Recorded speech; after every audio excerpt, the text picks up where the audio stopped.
I think it's time we blow this scene. Get everybody in the stuff together. Okay, 3, 2, 1, let's jam.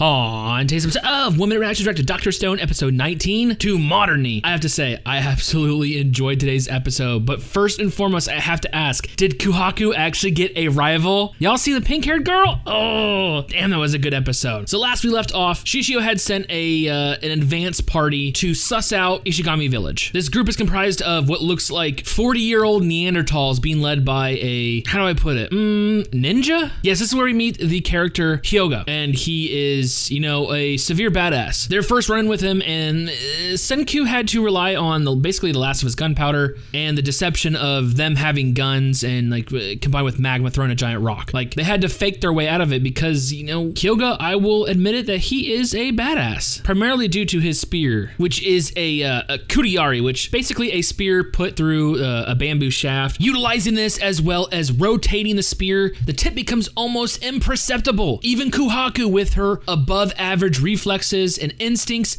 goes in for attack and she's almost impaled until right before it's about to pierce her, the tip, yes, it breaks off. Unbeknownst to anyone, especially Hyoga, again utilizing a small blade handed to him by Suika, was able to introduce a microscopic slice in the shaft, which basically, due to the mere pressure of the kudiyari, the tip just basically is destroyed. And this is where we pick up today's episode. We thought that we had won. We thought that, you know what, Hyoga is defeated, but he remarks to Senku, you're smart, but I wish you were smarter, because you would have noticed that this is merely a distraction. And as we turn around, we see that the entirety of the village is just engulfed in flames. It turns out that someone had snuck onto the island and started lighting fires, and this is where we get who I see as Kohaku's potential rival. Like, this is where we get introduced to Homura, and we see this pink-haired girl, and she's just like casually lighting shit on fire. There goes a bridge. So now the island that Ruri's on is no longer accessible through a bridge. She's just lighting flames, and then we see her enter, you know, the exiting bridge, and she is able to evade basically everybody. And then even Kohaku goes in for an attack, and we see these awesome like acrobatic moves. I don't know what she was in her previous life, but even Kohaku is impressed at her flexibility and her just overall, you know, fucking moves, man. Like, this chick evaded me. I was honestly shocked. I was just as shocked as Kohaku was. And then the whole group basically just takes off. But it seems this is part of their plan. Like, everyone's escaping, everyone's, you know, being led to the science outpost, you know, Chrome's little bungalow. But Hyoga still has a plan. He wants to capture someone. He wants to get a hostage. He goes, you know what, if I take someone alive, this will be over in a matter of seconds. There's no way they could put up a fight. So we have basically our fighter team of Ginro, Kohaku, Magma, Kohaku's father. They're basically taking on like a guard position, and there's just not enough security to, you know, cover everyone. So Suika gets the bright idea to take off and be like a decoy, and obviously that works because Hyoga and the entirety of the group go after with the thinking, hey, we only need to take one hostage. But what they don't know is where Suika is heading. Yes, as we've seen in previous episode, where she is heading is probably the most dangerous place we've visited, you know, so far in the series. This natural wellspring of sulfuric acid where one breath can literally kill you. And Suika is heading them straight forward there, and they don't know. So after a little, what is it, a squirrel or a chipmunk dies dead in its track, Suika almost braces for death, but luckily Kohaku and Senku show up with the gas mask. They save her. The Neanderthals have a funny quote like, I can't believe this peepsqueak, this little twig, can make this poison gas shit. And they actually believe that Senku created this and not that it's a natural occurring effect. Like goddamn you, Senku, you little shit. I can't believe you have the next technology to create poison gas. He's like, oh yeah, this will teach you guys to fuck with us. I mean, we have gunpowder and poison gas, and if I were you, I would wait at least 10 billion seconds to get down from that tree. And this is where we get almost a shock, like a realization of who Hyoga is. I mean, in the beginning of the episode, we see a flashback into his resurrection, and we get a little, you know, glimpse of who he is. He comes out of it after 3,700 years, and basically he's like, okay. Then he's challenged to a fight by all these, like I said, barbarians. Shishio says he's only gonna, you know, unpetrify young people, but these dudes gotta be rocking 40. I mean, look at him, Jesus. Anyways, given his kudiyari, I mean, he takes out 10 of them, and Shishio's like, oh, I'm sorry, there's not enough guys to give you a warm-up. Like, the dude's badass to begin with, but now we see him more, into his internal thinking that even if they're considered,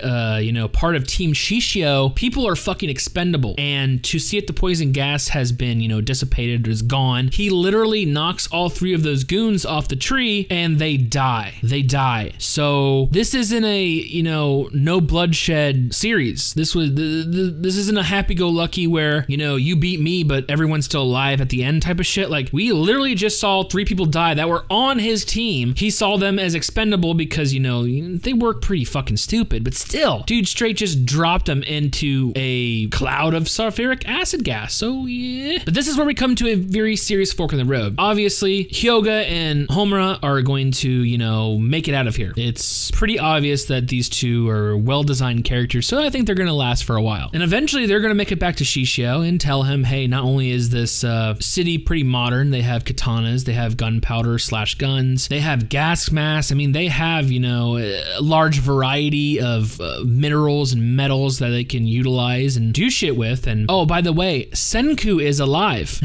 That glimpse at the end was fucking priceless. To see Shishio shook was fucking awesome. But Senku knows this. Senku's like, hey, this is gonna be a war. They've obviously, since Senku was considered dead, they've been resurrecting like the biggest and baddest people they could find. I mean, we see it, like I said, in the flashback. We see like even this beast ass chick going up a hill carrying shit. Like she's got more muscles than I do. Like everyone looks like they can beat the shit out of me. And you're talking about a whole fucking army led by Hyoga and Shishio. I mean, Senku knows this. Senku's fucking smart. It's like, hey, the only way we can, take advantage of this is we gotta attack first. We have to attack first. And everyone's like, what? What the fuck are you talking about? They have an army. They're gonna be ready. And like, no. I have a secret weapon. This is the weapon that, came to an evolution after 2 million years and blah, blah, blah. And it's the pivotal, weapon in any war that wants to be won. I mean, you need this weapon. You need this. Gen's like, oh shit, are you talking about a nuke? We gonna drop F-bombs and H-bombs and A-bombs on these motherfuckers? Oh, no, nothing like that. I mean, we're gonna make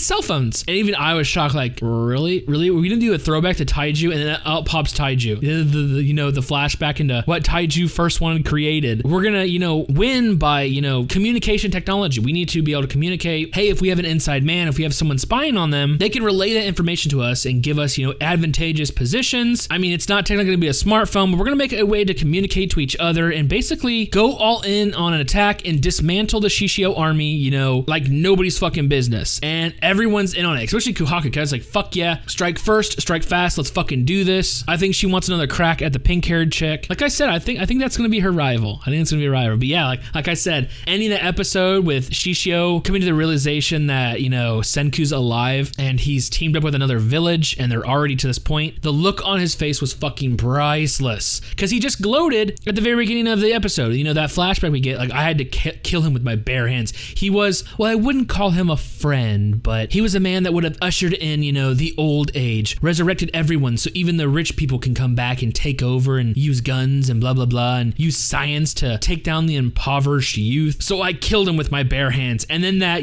that oh shit moment when he realizes Senku is still fucking alive, priceless. Anyways, like I said, today's episode was fucking amazing. We've got the revelation that, Shishio knows Senku's alive. We're gonna get we got our next map. We got our next, step-by-step map of the sulfuric-based, antibiotic. Now we have fucking cell phones, and this one just looks as badass as the sulfuric one. So, whoo, old man Kizuki's gonna be put to work. Like I said, the biggest moment for me, honestly, was a potential rival between Kohaku and Homura. Like, oh, that looks good. That looks good. Are we gonna see a square off between those two? I don't know. I'm super excited. So with that being said, I cannot wait for future episodes.